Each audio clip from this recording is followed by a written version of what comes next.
आइए जानते हैं चुनाव संपन्न हो जाने के बाद आप मतपत्र लेखा किस तरह से तैयार करेंगे। मतपत्र लेखा प्रारूप 30 भाग 1 को आपको तैयार करना होगा, जैसे कि यहाँ पर एक सैंपल के तौर से बताया गया है। यहाँ पर नगर निगम, नगर पालिका परिषद या नगर पंचायत का नाम लिखेंगे, से अध्यक्ष के वार्ड संख्या, यहाँ पर वार्ड संख्या भरा जाएगा। उसके बाद भाग संख्या यहाँ पर भरेंगे। उसके बाद मतदान केंद्र और स्थल की संख्या का नाम यहाँ पर भरना है और उस मतदान केंद्र की संख्या भी भरना है। मान लीजिए आपको जहाँ से आपकी पोलिंग पार्टी रवाना हुई थी वहाँ से आपको मतपत्र कितने प्राप्त हुए थे, किस क्रम संख्या से लेकर किस क्रम संख्या तक। मान लीजिए यहाँ पर 25,000 क्रम संख्या से लेकर 25,500 की क्रम संख्या तक मतपत्र प्राप्त हुए, तो कुल 500 मतपत्र यहाँ पर मिले। तो इस तरह से भर दिए। उपयोग में न लाए गए मतपत्र, आप देख लेंगे कितने की वोटिंग हो चुकी, कितने आपने मतपत्र जारी कर दिए। अब जो बचे हुए हैं वो किस क्रम संख्या से लेकर किस क्रम संख्या तक उपयोग में नहीं लाए गए हैं, उनकी यहाँ पर क्रम संख्या लिख देंगे और कितने बचे हैं उनकी यहाँ पर कुल संख्या लिख देंगे।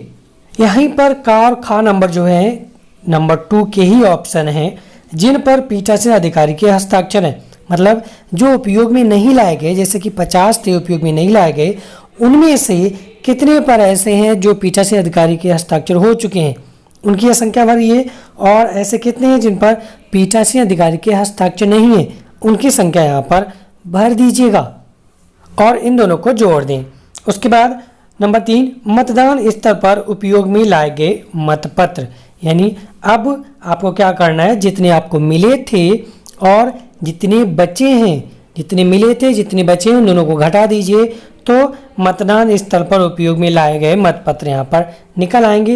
यानी जिनसे आपने मतदान कराया, मतदाताओं को मतपत्र जितने जारी किए वो नंबर 3 में आ जाएंगे। उसके बाद नंबर 4, मतदान स्थल में उपयोग में लाए गए किंतु मत पेटी में नहीं डाले गए मतपत्र। ऐसे कौन कौन से होते हैं, आइए जानते हैं। नंबर का है, मतदान प्रक्रिया के उल्लंघन करने के कारण रद्द किए गए। अगर कोई है, आपका कोई ऐसा केस बना है तो लिखिए, नहीं तो 0 लिख दीजिए। या अन्य कारणों से रद्द किए गए मतपत्र, कोई है आपके केस में तो लिखिए, नहीं तो 0। निविदत मतपत्र, जो टेंडर बोर्ड वगैरह होते हैं वो प्रयोग में लाए गए हैं तो लिखिए, नहीं तो 0।